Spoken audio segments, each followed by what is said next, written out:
In today's video, I'm going to teach you how to add Microsoft Teams to your email signature.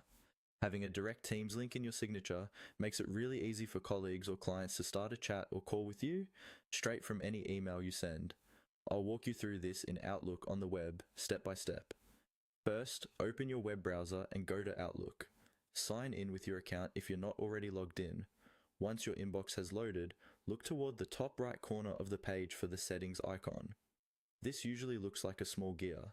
Click on that to open the settings panel. A panel will slide out on the right side. At the bottom of that panel, look for a link that says something like View all Outlook settings and click it. This will open the full settings window, which gives you more detailed options for your account.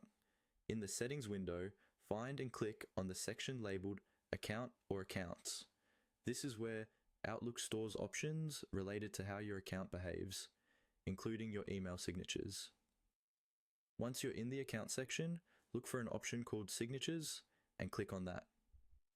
In the Signatures area, you'll see any signatures you already have, plus an option to add a new one. Click on Add Signature.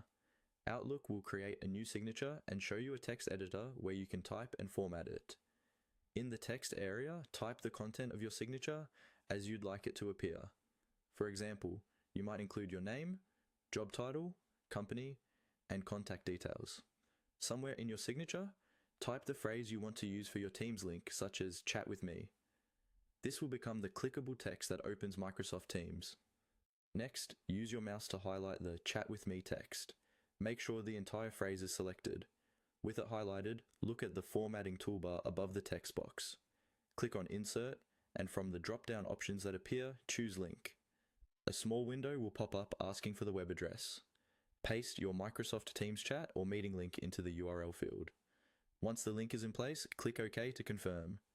Finally, review your signature to make sure everything looks the way you want. Then set it as the default signature for new messages and replies if you like, and save your changes.